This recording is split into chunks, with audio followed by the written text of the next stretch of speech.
చేతులు ఉన్నటువంటి స్త్రీ చేతిలోనే మరణించాలి. అంటే 18 చేతులు లేదనేది అతను మనసులో ఉన్నటువంటి ఆలోచన. 4 చేతులు మహాలక్ష్మి, 6 చేతులు సరస్వతి, 8 చేతులు దుర్గా. అంటే 18 చేతులు ఎవరికి ఉండదని చెప్పేసి వరం తీసుకుంటాడు. అమ్మవారు మహాలక్ష్మి, మహాకాళి, మహాసరస్వతి ముగ్గురు కలిసి 18 చేతులతో అవతారం తీసి అతన్ని సంహారం చేస్తుంది. ప్రతి చేతిలో అతన్ని సంహరించి త్రిశూలంతో అతని ప్రాణాన్ని తీసేటప్పుడు త్రిశూలము శరీరంలో దిగుతుంది. శరీరంలో త్రిశూలాన్ని సంహారం చేస్తుంది. అమ్మా అంటున్నాడు. అంటే 2 చేతులు చేడుకొని అమ్మా అంటున్నాడు. అంటే ఆ త్రిశూలం దిగేటప్పుడు 2 చేతులు జోడించి ఉన్నాడు. ఏంటబ్బా అంటే అడుగుతుంది అమ్మవారు. అంటే అసురుడు స్త్రీ కులాన్ని కష్టం పెట్టినవాడు. ప్రతి ఒక్కరు కూడా ఎప్పుడు అసురుడు మరణిస్తాడు అనుకునేటువంటి అసురుడు. ప్రతి ఒక్కరు తపస్సు చేశారు, ఎలాగైనా సంహరించి అటువంటి వాడు అమ్మ అని పిలవంగానే ఆ మనసులో కరిగిపోయి ఏంటి అని అడుగుతుంది. అది అమ్మ గుణం.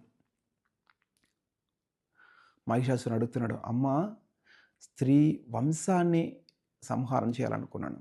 ఎందుకంటే నా ప్రాణాన్ని స్త్రీ తీస్తుంది కాబట్టి స్త్రీలందరినీ చంపేద్దాం అనుకున్నాను.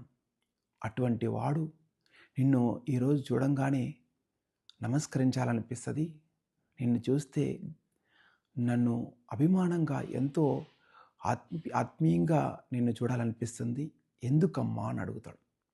అప్పుడు అమ్మవారు చెప్తుంది, నీ అసురత్వం చచ్చిపోయింది, నీలో ఉన్నటువంటి చెడు గుణం చచ్చిపోయింది.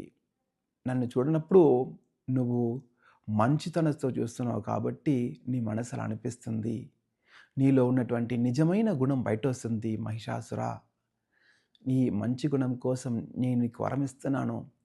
ఎక్కడలా నేను ఉంటానో అక్కడలా కూడా నువ్వు ఉంటావు అని వరం ఇస్తుంది. ఒక్కసారి అమ్మ అని పిలవంగానే ఎంతో అనుగ్రహం ఇచ్చినటువంటి దేవి మహాదేవి. అటువంటి భద్రకాళి పుట్టినరోజు ఈరోజు. మనస్ఫూర్తిగా మంత్రాలు ఎన్నో ఉన్నాయండి. అన్ని మంత్రాలు చెప్పక్కర్లేదు. మనస్ఫూర్తిగా అమ్మ అని పిలవండి. మీ అమ్మని ఎంత ప్రేమగా పిలుస్తారు. అమ్మా నాకు ఇది కావాలమ్మా, అమ్మా నాకు ఇది కొనివమ్మా అని ఎంత అభిమానంగా అడుగుతారు. అలాగే కోటి తల్లిల స్వరూపం అమ్మవారు. అమ్మవారిని అమ్మ అని మనస్ఫూర్తిగా పిలవండి. కోటి తల్లి